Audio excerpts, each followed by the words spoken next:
श्रीमद्भागवत महापुराणाय द्वितीय स्कंदः चतुर्थोऽध्यायः विपक्ष क्षेमेवार्थ यान्मया प्रथन्नोत्तमा कृष्णानुभाव श्रवणे सदधानो महामना संस्थां विज्ञाय सन्न्यस्य कर्मत्रयवर्गिकायात वासुदेव भगवती आत्मभावं दृढ़ं गता।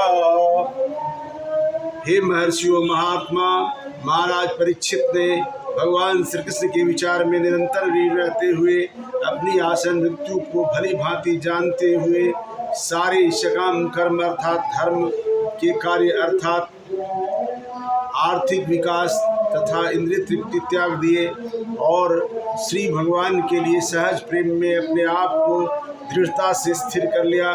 तब उन्होंने इन सारे प्रश्नों को उसी प्रकार पूछा जिस प्रकार आप मुझसे पूछ रहे हैं। राजोवाच समीचीनं वचो ब्रह्मणा सर्वज्ञ तवानघ तमो विशीर्यते मह्यं हरे कथ्यतः कथाम। महाराज परीक्षित ने कहा, हे विद्वान ब्राह्मण, आप भौतिक दूषण से रहित होने के कारण सब कुछ जानते हैं। अतएव आपने मुझसे जो भी कहा है वह मुझे पूर्ण रूप से उचित प्रतीत होता है। आपकी बातें क्रमशः मेरे अज्ञान रूपी अंधकार को दूर कर रही है, क्योंकि आप श्री भगवान की कथाएं कह रहे हैं। मैं आपसे यह जानना चाहता हूँ कि श्री भगवान किस प्रकार अपने निजी शक्तियों से इस रूप में इन दृश्य ब्रह्मांडों की सृष्टि करते हैं, जो बड़े से बड़े देवताओं के लिए भी अचिंत्य है। कृपया बताएं कि सर्वशक्तिमान परमेश्वर किस तरह अपने विभिन्न शक्तियों तथा विभिन्न विस्तारों की इन घटनाओं से भरे जगत के पालन करने में लगाते हैं और एक खिलाड़ी के खेल की तरह फिर उसे समेट लेते हैं।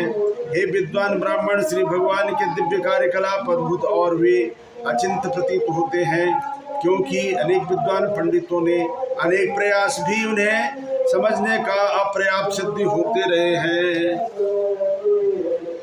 पूर्ण पुरुषोत्तम भगवान एक हैं, चाहे वे प्रकृति के गुणों से अकेले कार्य करें या एक साथ कई रूपों में विस्तार करें या प्रकृति के गुणों के निर्देशन हेतु बारी बारी से विस्तार करें। कृपया इन सारे संशय प्रश्नों का निवारण कर दें, क्योंकि आप न केवल वैदिक साहित्य के परम विद्वान एवं आध्यात्म के आत्मसिद्ध हैं।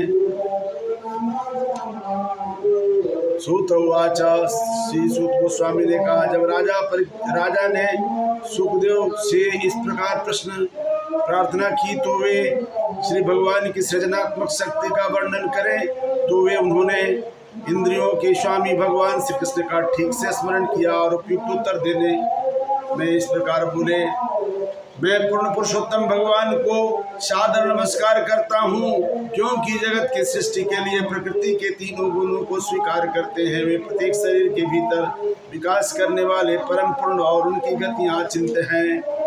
मैं पुनः संपूर्ण जगत रूप तथा अध्यात्म रूप उन श्री भगवान को सादर नमस्कार करता हूँ, जो पुण्यात्मा भक्तों के समस्त संकटों से मुक्ति दिलाने वाले तथा भक्त असुरों की नास्तिक मनोवृत्ति की बुद्धि को विनष्ट करने वाले हैं, जो आध्यात्मवादी सर्वोपरि आध्यात्मिक पूर्णता से स्थित हैं।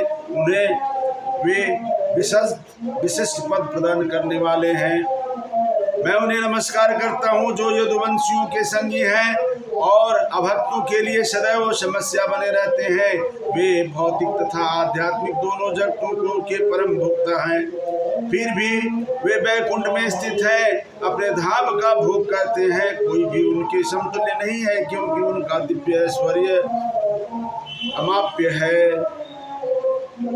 मैं उन सर्वमंगलमय भगवान श्री कृष्ण को सादर नमस्कार करता हूँ, जिनके यशोगान स्मरण दर्शन बंधन श्रवण तथा पूजन से पाप करने वाले सारे पाप फल तुरंत धूल जाते हैं। मैं सर्वमंगलमय भगवान श्री कृष्ण को बारंबार प्रणाम करता हूँ। उनके चरण कमलों की शरण ग्रहण करने के मात्र से उच्च कोटि के बुद्धिमान जन वर्तमान तथा भावी अस्तित्व की सारी आसक्तियों से छुटकारा पा जाते हैं और बिना किसी कठिनाई के आध्यात्मिक जगत की ओर अग्रसर हो जाते हैं।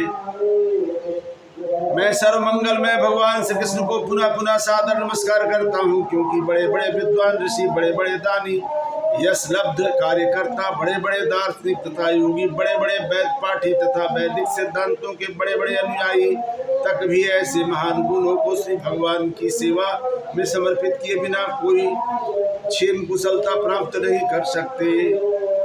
किरात, हून, आंध्र, पुलिंद, पुलकस, आभीर, शुंभ, यवन, खस आदि जातियों के सदस्य तथा पाप कर्मों में लिप्त रहने वाले अन्य लोग परम शक्तिशाली भगवान के भक्तों की शरण ग्रहण करके शुद्ध हो जा सकते हैं। मैं उन श्री भगवान को सादर नमस्कार करता हूँ।